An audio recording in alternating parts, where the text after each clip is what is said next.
I'm going to deep dive into 11 proven methods that will make you not only more attractive as a man, but will also make you into the kind of man who can get into and maintain a relationship with an equally high-value partner whenever you desire. If you're someone who loves using the word triggered or you're allergic to hard truths, I'd recommend you stop watching now. 1. Game. The game consists of skills and flirting. If you develop these skills, you will gain natural confidence. Skills. First of all, to be truly confident, you need something to be confident about. For that to work with women, it has to be something women enjoy or crave.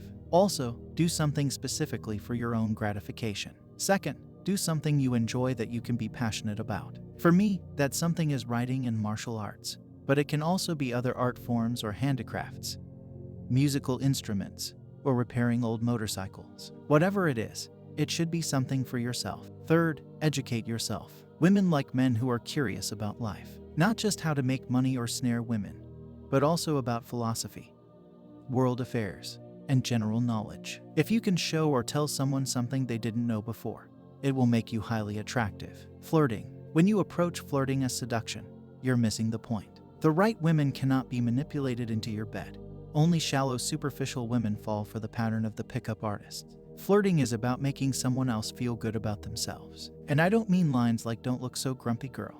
The world is amazing," because you should never tell a girl that she needs to smile or improve in any way to please you, unless they specifically ask you what you like. What you need to do is try to find something positive about someone and tell them you notice. If a woman wears a nice outfit, tell her that she has great taste, which is something all women enjoy hearing. Don't tell her she has beautiful eyes. She knows and she doesn't need reminding. But you can tell her that she did a great job bringing out her eyes with makeup, since that is a skill that she's probably justifiably proud of. The other thing about flirting is that most men reserve flirting for women they are interested in taking to bed. However, that puts tremendous pressure on doing it right. If you can brighten up the mood of a tired waitress, you're becoming pretty skilled. 2. Know thyself. An attractive man is a man who knows himself. He knows what he likes and what he doesn't like. He has hobbies, passions, and interests that nourish him, and he engages them regularly. He has sexual preferences because he knows who he is and what he responds to.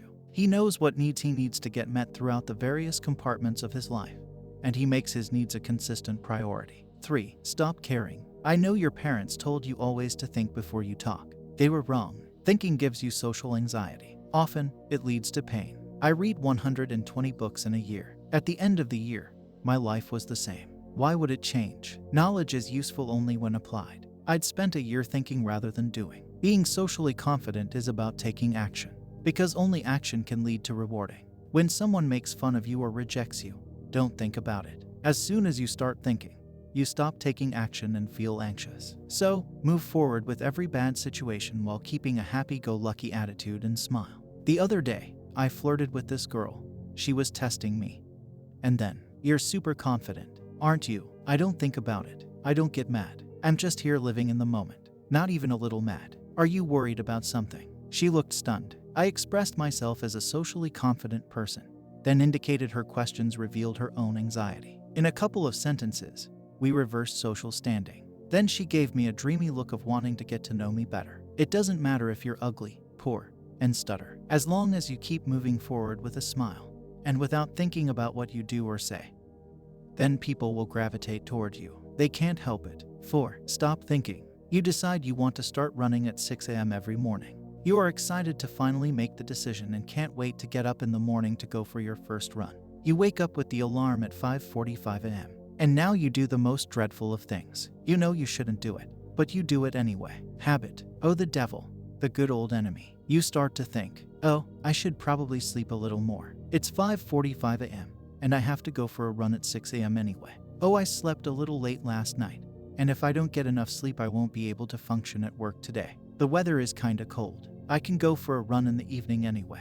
I will compensate for today and run twice the miles tomorrow." You think, and you rationalize. You sugarcoat your excuses with rationality and logic. It makes you feel good about yourself. It creates a facade that it is somehow best not to do what you decided must be done. The internal dialogue is draining, time-consuming, and leads to inaction. How many times has it happened that you decided something and didn't follow through? How many times did you rationalize your inactions and indecisions? Let's say in an alternate reality, you made the decision and after that, you stopped thinking. You wake up with the alarm at 5:45 a.m. You put your shoes on and get out of the house for the run. The end. Stop thinking. Start doing. 5. Take responsibility for everything in your life. Many of the points in this list are all dancing around this subject, so I better name it explicitly. Unattractive men are dependent, fear-ridden boys who blame others and shirk responsibility every time the wind changes direction. An attractive man is someone who takes ultimate responsibility for everything in his life. He commits to full ownership. 6. Take ownership of your life. The last thing that I want this list to come off as is you have to be a stoic, responsible badass who understands that life is hard and shitty. Prioritize play, fun, and lightness when necessary. Ultimately, being a holistically attractive man comes down to living a life of totality. When you take ownership of your life, you take it on 100%. When you need to cry, you feel the sense of deserving and permission to bawl your eyes out. If you're going to get a haircut, you don't settle for the $10 supercut special down the street, but you know that you're allowed to invest in your appearance and fun activities. 7. Have more experiences. Nothing makes a man more interesting and attractive than living a full and dynamic life. Whenever men ask me about what to talk about on first dates or how to make more money, how to not be so anxious in conversation, or how to not be so afraid of dying young or not knowing what to do for the next iteration of their career path, my advice often comes down to this: live a fuller life.